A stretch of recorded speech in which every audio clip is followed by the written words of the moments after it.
ناظرین السلام علیکم۔ اللہم صلی علی محمد و آل محمد۔ ناظرین، فلسطین کی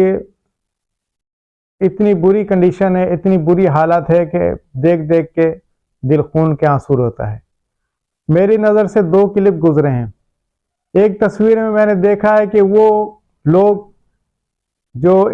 کتوں کے، جانوروں کے تو حقوق کا خیال رکھتے ہیں کہ ان کو وہ اپنے ہاتھ سے بھی کھانا کھلا رہے ہیں۔ آپ تصویر میں دیکھ رہے ہوں گے کہ وہ اپنے ہاتھ سے جانور کو کھانا کھلا رہے ہیں، اور دوسری طرف فلسطین کے بچوں کو یہ حالت ہے کہ وہ زمین سے مٹی اٹھا کے کھا رہے ہیں، یعنی کہ ان کے پاس کھانے کے لیے بھی کچھ نہیں ہے۔ بالکل کھنڈرات میں تبدیل ہو چکا ہے، نہ پانی ہے، نہ کھانا ہے، نہ کوئی اور بجلی، پانی،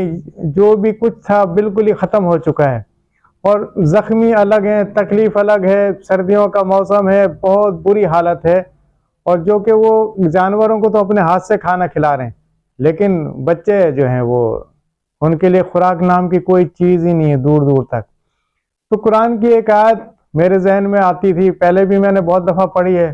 لیکن اب جب میں نے پڑھی، یہ تصویریں میں نے جب دیکھی تو اس کے بعد قرآن کی ایک آیت میرے ذہن میں آتی ہے کہ سورہ بقرہ کی آیت نمبر 18 ہے، سمن بکمن امیون فہم لا یرجعون، سمن بکمن امیون فہم لا یرجعون، کہ یہ لوگ اندھے ہیں، یہ بہرے ہیں، یہ گونگے ہیں، یہ کچھ سمجھ نہیں سکتے۔ یہ آیت کا مجھے ترجمہ کبھی سمجھ میں نہیں آیا کہ یہ آیت کن لوگوں کے لیے کہی ہے،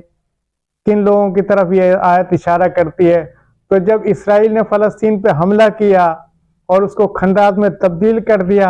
اور وہاں کے جو جانور ہیں ان کو تو کھانے کے لیے دے رہے ہیں انگریز، اسرائیلی، لیکن مسلمان کے بچے کو نہ روٹی ہے نہ پانی ہے، بلکہ کھانے کے لیے اس کے کوئی گھاس کھا رہا ہے، بچہ گھاس کھا کے گزارا کر رہا ہے، کوئی مٹی کھا کے گزارا کر رہا ہے، یعنی کہ ان کے پاس بالکل ہی نہیں ہے۔ وہ جو انسانیت کے علمبردار بنتے تھے، 75 سالوں میں انہوں نے یہ ترقی کی کہ چھوٹے چھوٹے معصوم بچوں کو بھی ان کو ترس نہیں آتا، رحم نہیں آتا۔ تو یہ جو آیت ہے سمن بکمن امیون فہم لا یرجعون، 57 اسلامی ملک ہیں،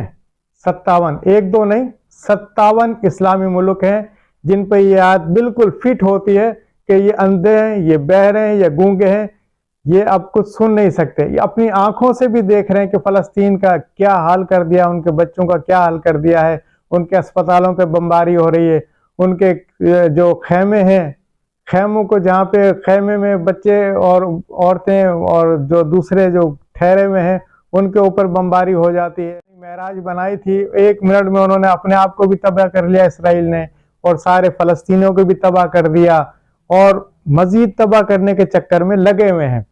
مجھے یہ سمجھ میں نہیں آتی کہ یہ سمن بکمن فہم لا یرجعون کی جو آیت ہے، یہ 57 اسلامی ملکوں کے اوپر ایک دم سے آج میں دیکھتا ہوں کہ یہ ان کے اوپر بالکل فٹ ہوتی ہے کہ وہ اندھے، بہرے اور گونگے بنے ہوئے، کوئی کچھ بولنے کے لیے تیار نہیں۔ ہر انسان نے، دنیا میں ہر انسان نے کسی نہ کسی طرح سے ان کے لوگوں کے ضمیروں کو جھنجھوڑنے کی کوشش کی ہے، لیکن ضمیر ہے کہ انسان کا ایسا سویا ہوا ہے کہ کوئی جاگنے کے لیے تیار ہی نہیں ہے۔ یہاں تک کہ غیر مسلم جو قومیں ہیں، عیسائی ہیں، خود یہودی ہیں، انہوں نے کئی مظاہرے کیے ہیں فلسطین کے حق میں، لیکن اسلامی ملک کوئی بولنے کے لیے تیار نہیں ہے، کوئی آگے آنے کے لیے تیار نہیں۔ آج مجھے سمجھ میں آیا کہ یہ سمن بکمن امیون فہم لا یرجعون کن لوگوں کے لیے کہا گیا ہے۔ وہ ان 57 اسلامی ملکوں کے لیے کہا گیا ہے کہ اتنی تکلیف میں مسلمان ہیں، عورتیں ہیں، بچے ہیں۔ چلو کھانا پینا تو دور کی بات ہے، غذا تو دور کی بات ہے، علاج کا بھی ان کا کوئی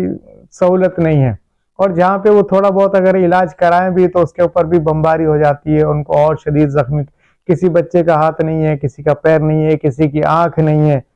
اور کسی کے ماں باپ نہیں ہیں، بیچارہ وہ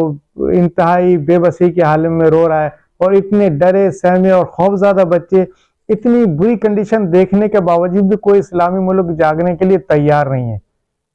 بس اللہ تعالیٰ سے یہی دعا ہے کہ اللہ تعالیٰ ہی ان کی مدد کرے، اور تو کچھ کہہ نہیں سکتے۔ وآخر دعوانا ان الحمدللہ رب العالمین۔ اللہ حافظ۔